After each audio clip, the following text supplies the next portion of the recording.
हाँ भाई, हमने कल हमारा नया चैप्टर शुरू किया था, उसमें हमने विलायकों के बारे में पढ़ा था कि कौन कौन से विलायक होते हैं। हमने फिर उनके गुणों को स्टार्ट किया था, 2-3 गुण हमने पढ़ लिए थे। आज लिखो अगले नंबर का 19 नंबर पूरा आएगा है ना। नंबर 4 लिखो आज, क्षमता। क्षमता अब देखो नॉर्मल सी चीज है, अगर क्षमता मतलब किसी भी विलायक के गाढ़ेपन का ज्यादा होना, जैसे शहद होता है, शहद कितना गाढ़ा होता है मतलब उसकी क्षमता बहुत ज्यादा होती है। अगर मैं पानी की बात करूं तो पानी की क्षमता कम होती है, मतलब वो बिल्कुल मतलब गाढ़ा नहीं होता। उसमें किसी भी चीज को बोल सकते हो, आपको नमक को बोलना हो या किसी और को बोलना हो, शक्कर वगैरह को बोलना हो तो आसानी से बोल सकते हैं। लेकिन उसी शक्कर को या नमक को अगर हमें बोलना हो शहद में तो क्या आसानी से बोला जा सकता है? क्या कभी भी नहीं, क्योंकि गाढ़ा है, वो अच्छे से घुल ही नहीं पाया। किसी हिस्से में तो शक्कर या नमक आपको मिलेगा, लेकिन किसी हिस्से में शक्कर या नमक मिलेगा ही नहीं। मतलब जिसकी भी क्षमता ज्यादा होती है या जिसका भी गाढ़ापन ज्यादा होगा वो अच्छे विलायक नहीं होंगे, क्योंकि उनके अंदर पदार्थों को आसानी से नहीं घोला जा सकता। तो अगर हमें पदार्थों की क्रिया करवानी है तो पहले उनका घुलना जरूरी है। अगर वो घुलेंगे तो क्रिया करेंगे, अगर घुलेगा ही नहीं तो फिर वो क्रिया नहीं कर सकता। इस वजह से वो सारे विलायक जिनकी क्षमता ज्यादा होती है अच्छे विलायक नहीं होते, लेकिन जिन विलायकों की क्षमता कम होती है वो सभी के सब अच्छे विलायक होते हैं। ठीक, देखो क्षमता का अर्थ, क्षमता का अर्थ विलायकों के गाढ़ेपन से होता है। क्षमता का अर्थ विलायकों के गाढ़ेपन से होता है, विलायकों के गाढ़ेपन से होता है। विलायक की क्षमता में वृद्धि करने पर, विलायक की क्षमता में वृद्धि करने पर उसमें पदार्थों को आसानी से नहीं घोला जा सकता, उसमें पदार्थों को आसानी से नहीं घोला जा सकता।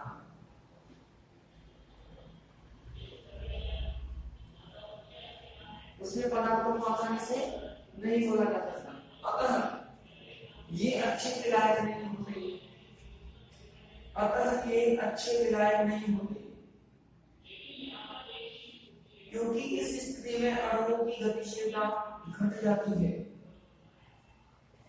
क्योंकि इस स्थिति में अणुओं की गतिशीलता घट जाती है, जिससे अणु आसानी से गति नहीं कर पाते, जिससे अणु आसानी से गति नहीं कर पाते।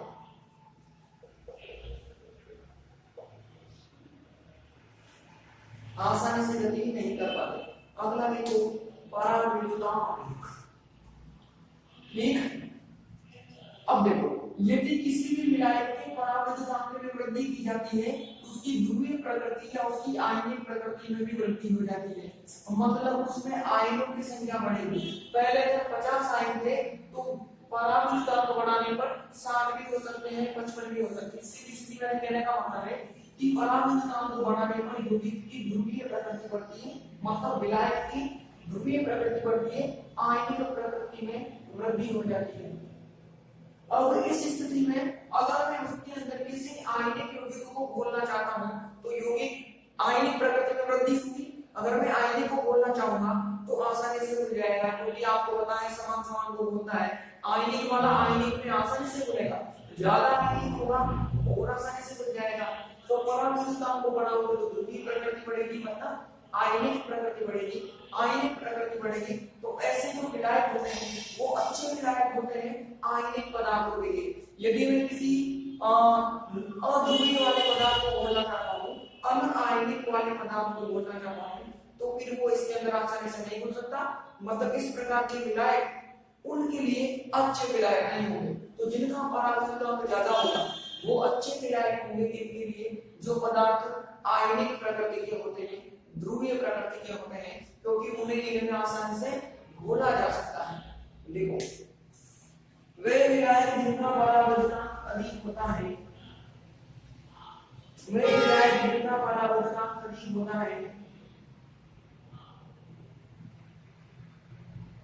वे आयनिक पदार्थों के लिए अच्छे विलायक होते हैं।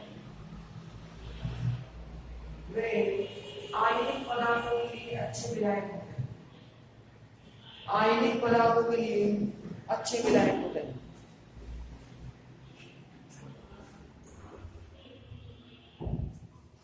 आयनिक पदार्थों के लिए अच्छे विलायक होते हैं।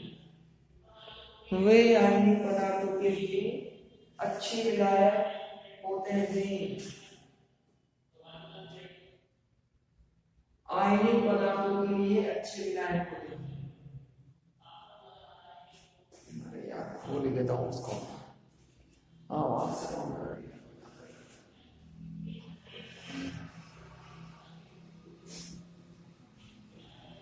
लेकिन ये अनआयनिक पदार्थों के लिए अच्छे विलायक नहीं होते। लेकिन ये अनआयनिक पदार्थों के लिए अच्छे विलायक नहीं होते।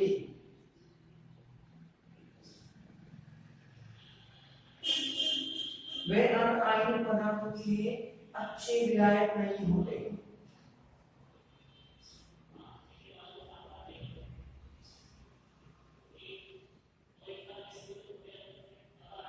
आएगा समझ में। परावैल्यता के मामले को प्रोटॉन बंधुता,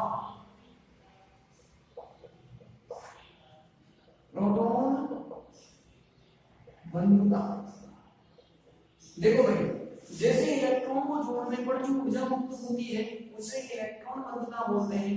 वैसे ही किसी भी पदार्थ से प्रोटॉन जोड़ने पर जो ऊर्जा मुक्त होगी उसे प्रोटॉन बंधुता बोलोगे। प्रोटॉन को जोड़ दिया तो जो भी ऊर्जा बाहर निकलेगी उसे क्या बोलोगे आप? प्रोटॉन बंधुता बोलोगे। तो जिन विलायकों की प्रोटॉन बंधुता ज्यादा होगी, मतलब जिन विलायकों से प्रोटॉन को जोड़ने पर ज्यादा ऊर्जा बाहर निकलती है, ऐसे पदार्थों को उन विलायकों में बोला जा सकता है। जैसे कि मैंने अमोनिया लिया मैंने अमोनिया के अंदर में HCl को बोलना चाहता हूं, तो होगा क्या? यहाँ से ये प्लस होता है, ये माइनस होता है। ये H प्लस कौन ग्रहण कर लेगा? अमोनिया ग्रहण कर लेगा। और क्या बन जाएगा? ये NH4 प्लस बनेगा और बगल में क्या बनेगा? Cl माइनस बनेगा। तो इस यौगिक ने कौन से आयन का त्याग किया? इस यौगिक ने कौन से आयन का त्याग किया? धन आयन का त्याग किया। तो ऐसे विलायकों जिनकी प्रोटॉन बंधुता ज्यादा होगी, अगर ऐसे विलायकों में इन यौगिकों को बोलूंगा, ये किसकी भांति व्यवहार करेंगे? एसिड की तरह व्यवहार करेंगे। बदले में जो विलायक के अणु है ना, वो किसकी भांति व्यवहार करने लग जाएंगे? बेस की तरह, क्षार की तरह व्यवहार करने लग जाएंगे।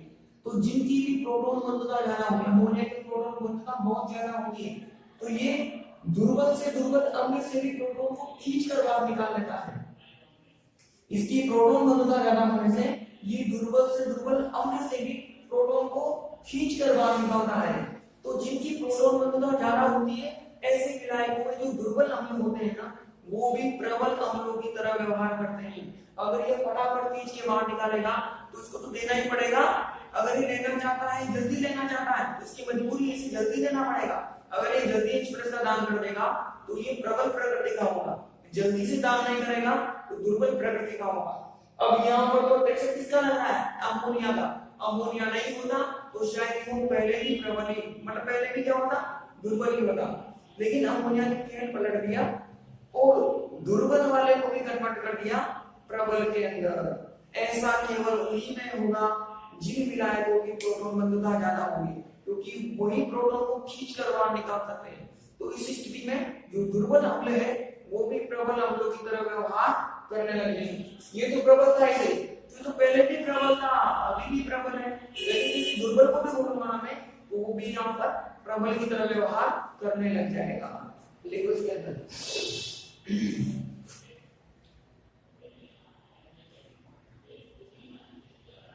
लिखो, इसी यौगिक से प्रोटॉन को जोड़ने पर, इसी यौगिक से प्रोटॉन को जोड़ने पर मुक्त होने वाली ऊर्जा को, इसी यौगिक से प्रोटॉन को जोड़ने पर मुक्त होने वाली ऊर्जा को, मुक्त होने वाली ऊर्जा को,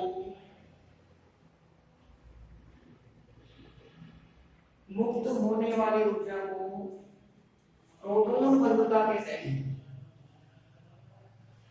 मुक्त होने वाली ऊर्जा को प्रोटॉन बंधुता कहते हैं। मुक्त होने वाली ऊर्जा को प्रोटॉन बंधुता कहते हैं।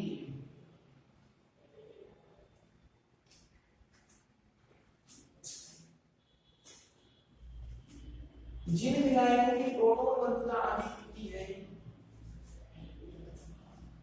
जिन विलायकों की प्रोटॉन बंधुता अधिक होती है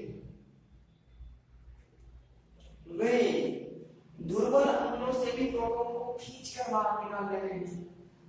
वे दुर्बल अम्लों से भी प्रोटॉन को खींचकर बाहर निकाल लेते हैं। वे दुर्बल अम्लों से भी प्रोटॉन को खींचकर बाहर निकाल लेते हैं। अतः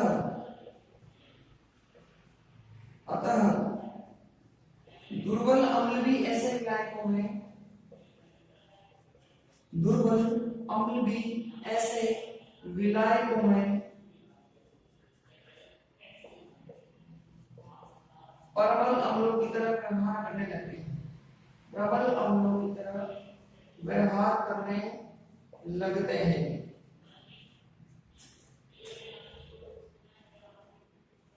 इसे निम्न प्रकार से समझा जा सकता है, इसे निम्न प्रकार से समझा जा सकता है। देखो भाई, ये तो मैं समझ लिया, अन्य एग्जाम्पल और देख लो। देखो भाई, ये मैंने इसको जल में बोला, यहाँ पर जल भी मिलाया है और अमोनिया भी। मैंने एक बार मैंने जल को मिलाया के रूप में लिया है और एक बार मैंने अमोनिया को मिलाया के रूप में लिया है, और इन दोनों की मैंने तुलना की। इन दोनों को पहले जल में बोला, फिर इन दोनों को मैंने पहले अमोनिया में बोला। देखो भाई, जब इन्हें जल में बोला जाता है तो ये प्रोटॉन को ग्रहण कर लेंगे, यहाँ से प्रोटॉन को ये ग्रहण कर लेंगे। प्रोटॉन को ग्रहण करके ये कुछ इस प्रकार के यौगिक का निर्माण करेंगे, NH3+ और बदले में क्या हो जाएगा, OH- हो जाएगा। सेम टू सेम ये भी प्रोटॉन को ग्रहण कर लेगा और ये भी कुछ इस प्रकार के यौगिक में कन्वर्ट हो जाएगा। अब देखो, इन्होंने प्रोटॉन को ग्रहण किया, यहाँ पर इन्होंने प्रोटॉन को ग्रहण किया, तो प्रोटॉन को ग्रहण करने वाले क्या कहलाते हैं, बेस कहलाते हैं, क्षार कहलाते हैं। मतलब जल में ये दोनों किसकी तरह व्यवहार करेंगे, क्षार की तरह, क्योंकि इस H2O की तुलना में इस NH2 की प्रोटॉन बंधुता ज्यादा होती है। इसकी प्रोटॉन बंधुता ज्यादा है तो ये प्रोटॉन को बुलाएगा। अगर इसकी प्रोटॉन बंधुता ज्यादा है तो ये प्रोटॉन को बुलाएगा, कहां से, सामने वाले से। अगर इसकी प्रोटॉन बंधुता ज्यादा होगी तो ये इसके प्रोटॉन को बुलाता, ये इसके प्रोटॉन को खींचता। तो इसकी ज्यादा होने से इसने इसके प्रोटॉन को खींच लिया तो ग्रहण करेगा तो कौन सा हो जाएगा, बेस हो जाएगा। लेकिन अगर इन दोनों को मैं अमोनिया में डालूंगा तो अब इन दोनों से जो अमोनिया होता है ना, उसकी प्रोटॉन बंधुता बहुत ज्यादा होती है। इन दोनों से इस अमोनिया की प्रोटॉन बंधुता बहुत ज्यादा होती है। तो अब उल्टा होगा, ये अमोनिया इन दोनों से प्रोटॉन को खींच के बाहर निकालेगा, अमोनिया प्रोटॉन को खींचेगा, खींच के ग्रहण कर लेगा, तो इन्हें बदले में प्रोटॉन को देना ही पड़ेगा। तो इनकी संरचना कुछ इस प्रकार की हो जाएगी, CONH-, बदले में क्या बन जाएगा, NH4+। यहाँ भी सेम टू सेम ये NH2CONH-, बदले में क्या बन जाएगा, NH4+ बन जाएगा। अब इन दोनों ने H+ को दिया तो मतलब ये दोनों अमोनिया में कैसे व्यवहार करेंगे, अम्ल की तरह व्यवहार करेंगे। जल में तो क्षार थे देखो, लेकिन अमोनिया में क्या बन गए, एसिड बन गए। इस प्रकार से प्रोटॉन बंधुता के कारण यौगिकों का व्यवहार बदल जाता है। कोई अम्ल की भांति व्यवहार करने लग जाता है तो कोई क्षार की भांति व्यवहार करने लग जाता है। सारा का सारा खेल प्रोटॉन बंधुता का है। कर लो एग्जाम्पल, ये भी कर लेना और ये भी कर लेना, जल्दी कर लो।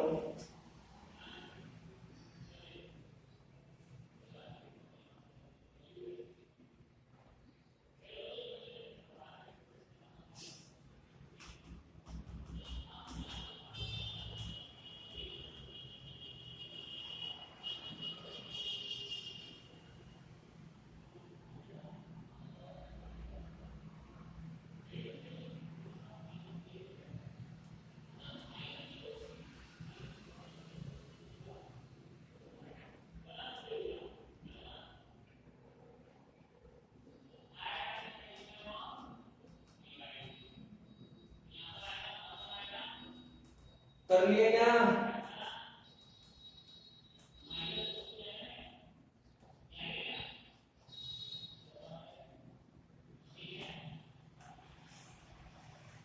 इसी के साथ बुद्धि गुण खत्म हो गई भाई। अब लिखो रासायनिक गुण।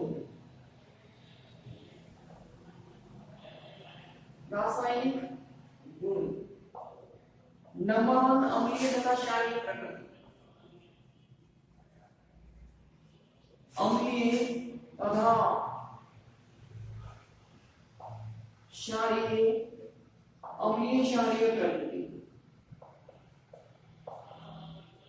अम्लीय क्षारीय प्रकृति, अम्लीय क्षारीय प्रकृति। देखो भाई, अभी अभी मैंने कहा है कि जो प्रोटॉन देता है वो अम्ल की तरह व्यवहार करता है, जो प्रोटॉन ग्रहण करता है वो क्षार की तरह व्यवहार करता है। ये सब चीजें हमने कहां से समझाई थी? प्रोटॉन बंधुता के आधार पर समझाई थी।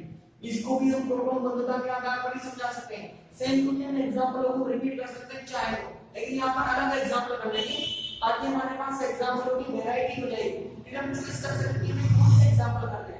इस वजह से हम इनको भी यहाँ पर रख सकते हैं, लेकिन यहाँ पर मैं आपको अलग एग्जांपल कराऊंगा ताकि आपके पास में वैरायटी रहे एग्जांपल। तो यहाँ भी प्रोटॉन बंधुता में खेले जो H+ देगा, प्रोटॉन बंधुता के आधार पर इनको समझा सकते हैं। जो H+ दे रहा होगा वो अम्ल बनेगा, जो H+ को ग्रहण कर रहा होगा वो क्षार बन जाएगा। जैसे कि मैंने क्या किया, एक बार मैंने CH3COOH लिया, इसको मैंने किसके अंदर बोल दिया? जल के अंदर बोल दिया। तो देखो अब ये प्रबल अम्ल है, जल की तुलना में ये प्रबल अम्ल है। प्रबल अम्ल होने से ये H+ को बाहर निकालेगा, H+ को बाहर निकालेगा और CH3COOH बनाएगा। बदले में इधर क्या बन जाएगा? H3O+ बन जाएगा। लेकिन अगर इसी को ही मैं किसके अंदर बोल दूं? H2SO4 में बोल दूं। अब बताओ प्रबल अम्ल कौन है? ये प्रबल अम्ल है। अब ये देगा तो इसकी मजबूरी है, इसको ग्रहण ही करना पड़ेगा। तो ये ग्रहण कर लेगा तो किस प्रकार का हो जाएगा? CH3H2 प्लस और ये क्या हो जाएगा? HSO4-।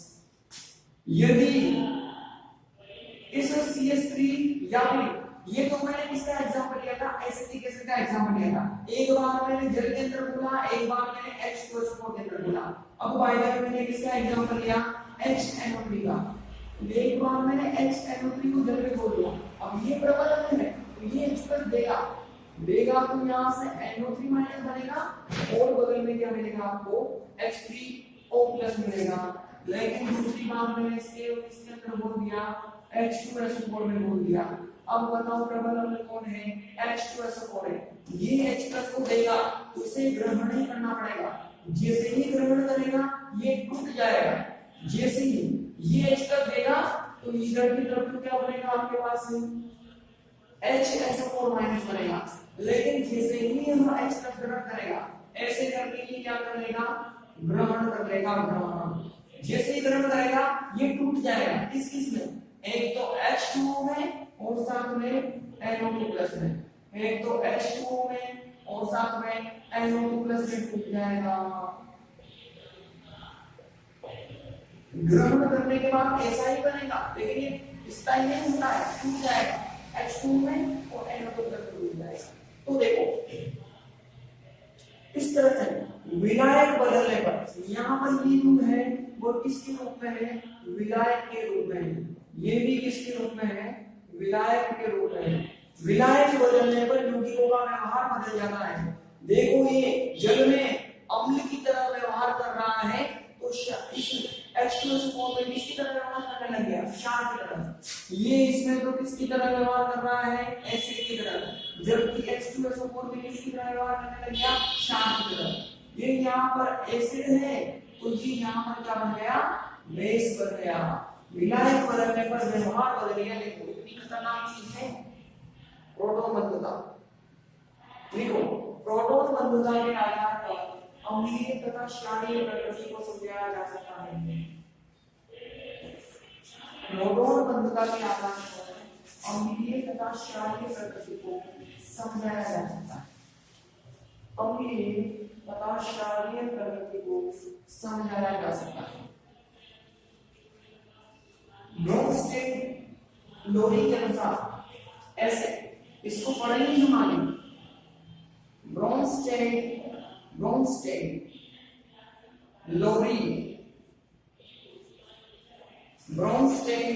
लोरी के अनुसार वे पदार्थ जो H+ ग्रहण करते हैं, वे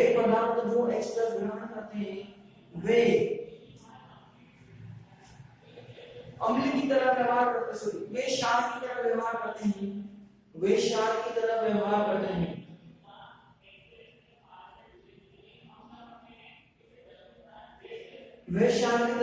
करते हैं। और वे पदार्थ जो प्रोटॉन को देते हैं या जो H+ को देते हैं, वे अम्ल की तरह व्यवहार करते हैं,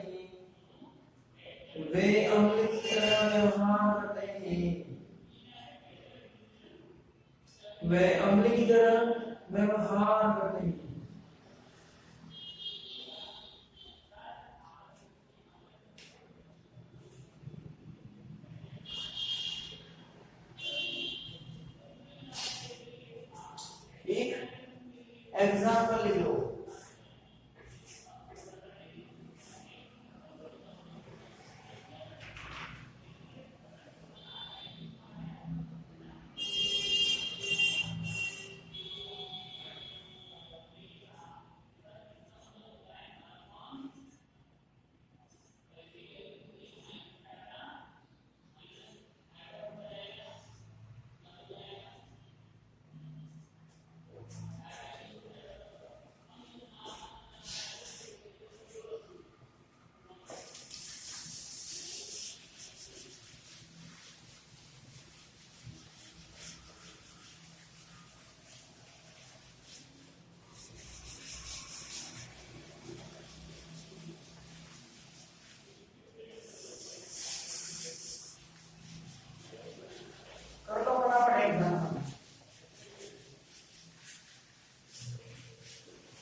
दूसरा लिखना सम आयन तथा विषम आयन प्रभाव, सम आयन तथा विषम आयन प्रभाव।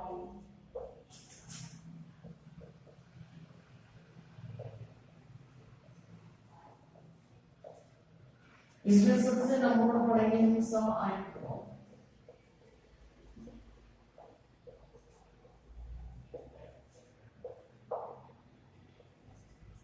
फटाफट तो कीड़ा लोगे, जल्दी से टोपी डालो।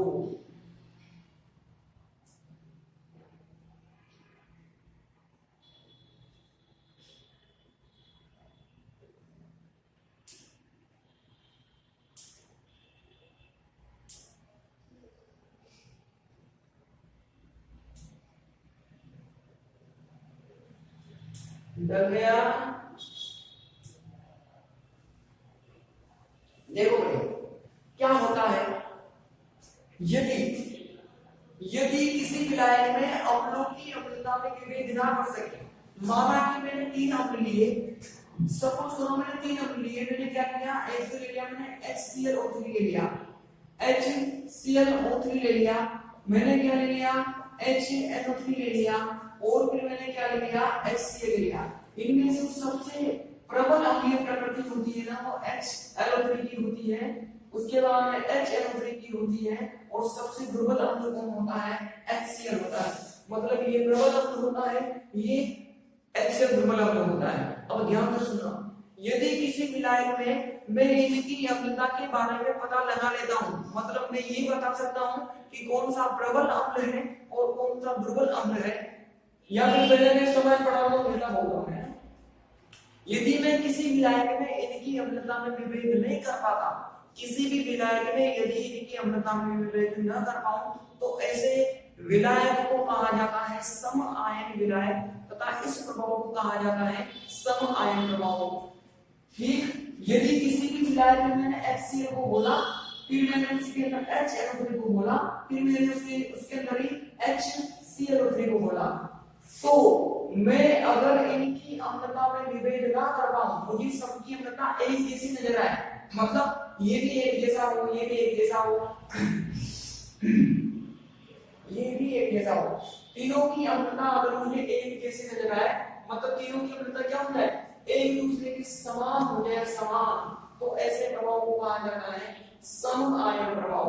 सबकी अम्लता अगर मुझे एक जैसी प्रतीत हो, समान प्रतीत हो, तो ऐसे प्रभाव को कहा जाता है सम आयन प्रभाव। जैसे जब इन्हें जल में घोला जाता है ना, तो इनकी अम्लता में फर्क नहीं किया जा सकता, तीनों की अम्लता लगभग एक जैसी प्राप्त होती है, तीनों लगभग एक जैसे अम्लीय होते हैं, मतलब HClO3 लगभग समान अम्लीय है, HNO3 के ये लगभग समान अम्लीय है, HCl के तीनों की लगभग समान अम्लता होती है। लेकिन इनको यदि मैं किसके अंदर बोल देता हूं, CH3COOH के अंदर बोल देता हूं, तो इस स्थिति में मैं इनकी अम्लता में विभेद कर पाता हूं। सबसे ज्यादा जो मुझे अम्लता मिलती है ना, वो HClO3 की मिलती है, उसके बाद में HNO3 की मिलती है, और सबसे कम किसकी मिलती है, HCl की। यदि अम्लता मुझे एक समान प्राप्त हो तो सम आयन प्रभाव हो जाएगा। यदि अम्लता ऐसे भिन्न भिन्न प्रभाव प्राप्त होगी उसे बोलेंगे विषम आयन प्रभाव। यदि सबों की सभी अम्ल तथा क्षारों की अम्लता और क्षारकता एक समान लगे तो समायन प्रभाव।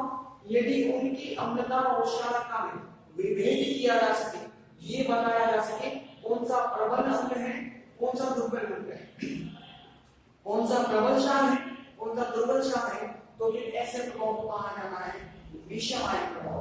पहले हम सम आयन वाले को देखेंगे, फिर हम विषम आयन वाले को देखेंगे।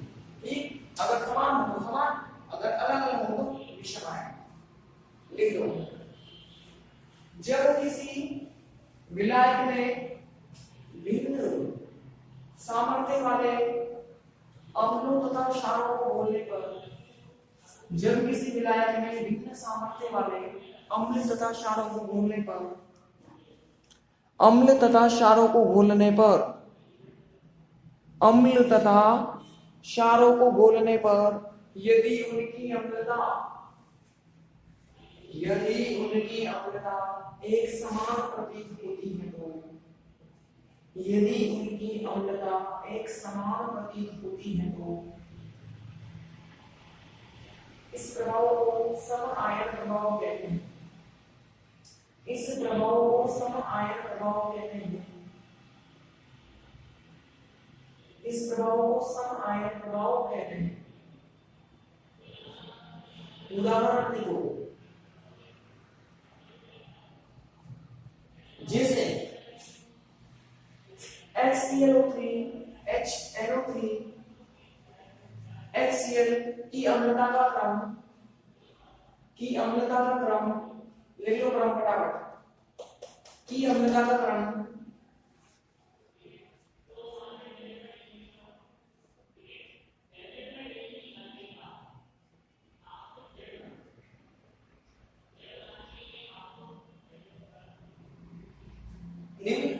होता है, का क्रम होता है। जब इन्हें जल में घोला जाता है तो, जब इन्हें जल में घोला जाता है तो इनकी अम्लता में विभेद नहीं किया जा सकता।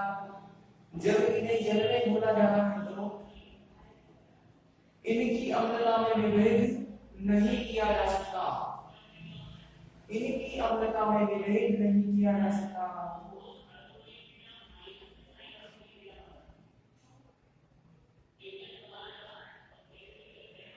जबकि जब इन्हें CH3COOH में घोला जाता है, जब इन्हें CH3COOH में घोला जाता है,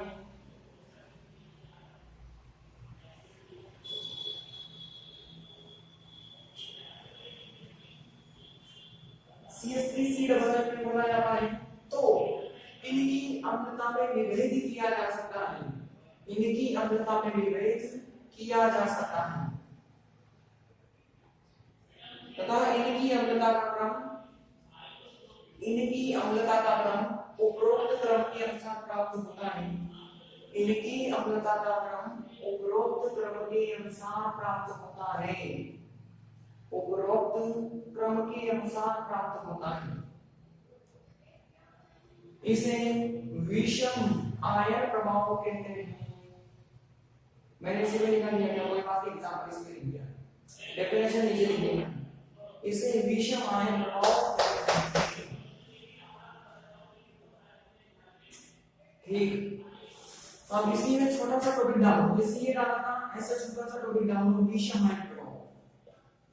विषम आयन प्रभाव एग्जाम तो लिख ही लिया, डेफिनेशन भी लिख देते हैं, पता तो लगी कि आपको डेफिनेशन लिखो। जब किसी विलायक में भिन्न सामर्थ्य के अम्ल तथा क्षारों को घूमने पर, भिन्न सामर्थ्य के अम्ल तथा क्षारों को घूमने पर, भिन्न सामर्थ्य के अम्ल तथा क्षारों को घूमने पर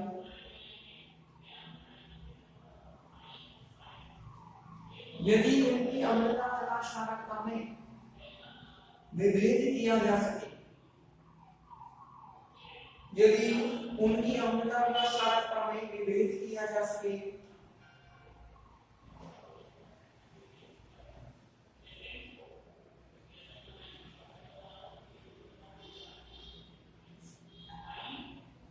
तो इसे विषम आयन प्रभाव कहते हैं। तो इसे विषम आयन प्रभाव कहते हैं। इसे विषम आयन प्रभाव कहते हैं।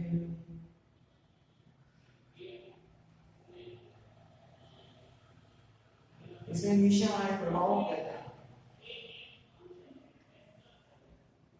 एक ये हो गया सम आयन तथा विषम आयन प्रभाव। ठीक, ये हमने अम्लों का एग्जाम्पल दिया है, ऐसे के ऐसे ही हम क्षारों का भी एग्जाम्पल दे सकते हैं। ठीक, सम आयन वाले में क्षारों की क्षारकता एक जैसी प्राप्त होगी और विषम आयन प्रभाव में क्षारों की क्षारकता में विभेद किया जा सकता है। उनकी क्षारकता में विभेद कर सकते हैं, वे किसकी ज्यादा किसकी कम। अब लिखो तीसरा, ऑक्सीकरण तथा अपचयन।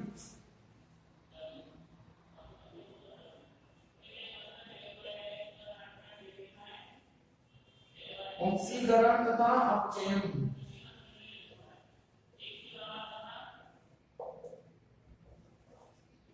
ऑक्सीकरण तथा अपचयन।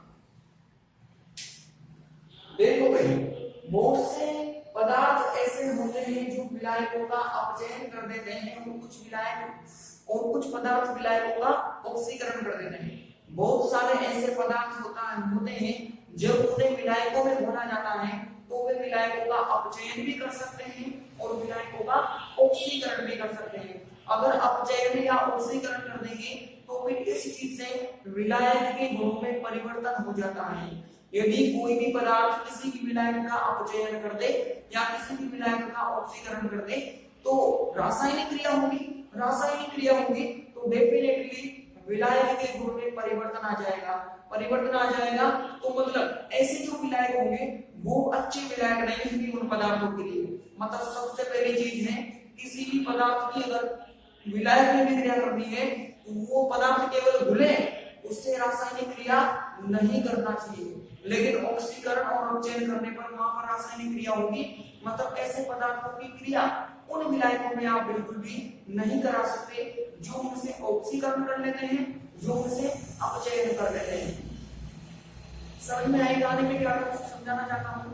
कुछ पदार्थ ऑक्सीकरण कर देते हैं विलायकों का, कुछ पदार्थ अपचयन कर देते हैं। इससे रासायनिक क्रिया हो जाती है और विलायक के गुण में परिवर्तन हो जाता है। अतः ऐसे पदार्थों की क्रिया इस तरह के विलायकों में नहीं करवा सकते क्योंकि ऐसे में विलायक के गुण में परिवर्तन हो जाता है। क्रिया करवाने के लिए सबसे पहली चीज है कि केवल पदार्थ विलायक में घुलना चाहिए, केवल घुल जाए, वो उससे किसी भी प्रकार की रासायनिक क्रिया नहीं करना चाहिए, रासायनिक क्रिया नहीं करना चाहिए। अब इस बात को हम कुछ एग्जाम्पल के द्वारा समझेंगे। जैसे आपसे विद्युत रासायनिक श्रृंखला पढ़ी होगी, मैंने पढ़ाई थी सेकंड के लिए, मैंने पढ़ाई थी आप लोगों को। ठीक, विद्युत रासायनिक श्रृंखला में जो पदार्थ ऊपर की तरफ आते हैं वो अपचायक की भांति व्यवहार करते हैं, तो जो पदार्थ ऊपर आते हैं वे अपचायक की भांति व्यवहार करते हैं। ऐसे पदार्थ आसानी से जल का ऑक्सीकरण कर देते हैं, सॉरी आसानी से जल का अपचयन करके हाइड्रोजन गैस को बाहर निकाल देते हैं। ऊपर वाले पदार्थों ने जल का अपचयन कर दिया, हाइड्रोजन बाहर निकाल दी, मतलब इसने क्रिया कर ली। तो क्या ऐसे पदार्थों की क्रिया में जल में करवा सकता हूं क्या? नहीं करवा सकता, रासायनिक क्रिया होगी। अभी मैंने कहा क्रिया नहीं करना चाहिए। उसी प्रकार जो पदार्थ नीचे की तरफ आते हैं, जो विद्युत रासायनिक श्रृंखला में जो पदार्थ नीचे की तरफ आते हैं ना, वो अमोनिया का ऑक्सीकरण कर देंगे।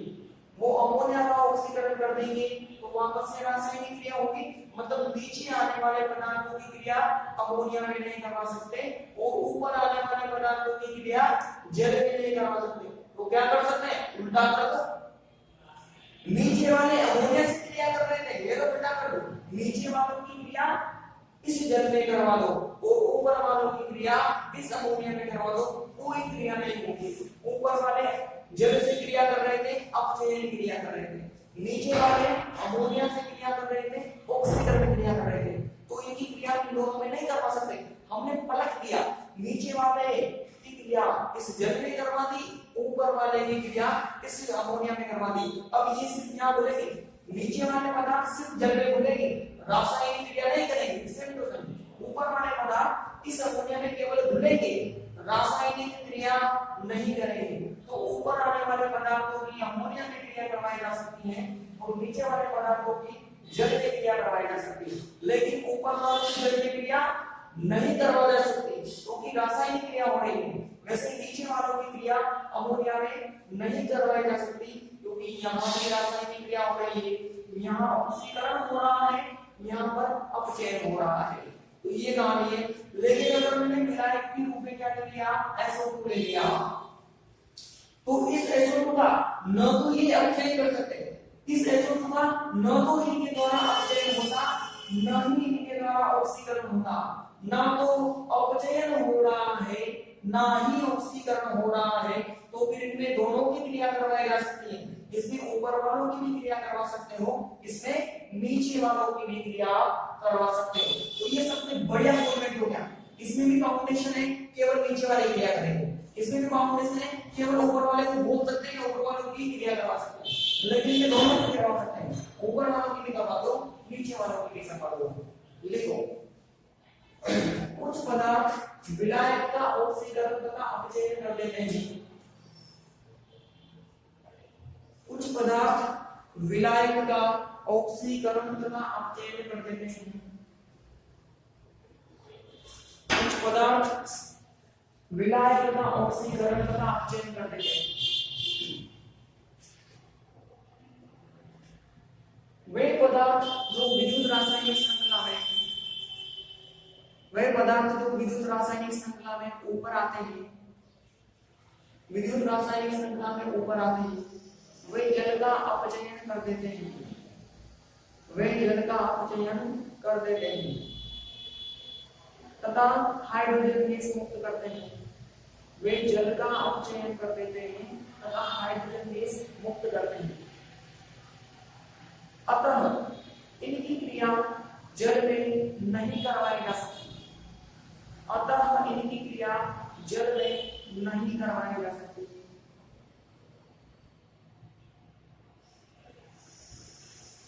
इसी प्रकार वे पदार्थ जो विद्युत रासायनिक श्रृंखला में नीचे आते हैं, वे पदार्थ जो विद्युत रासायनिक श्रृंखला में नीचे आते हैं, वे अमोनिया का ऑक्सीकरण कर देते हैं, वे अमोनिया का ऑक्सीकरण कर देते हैं।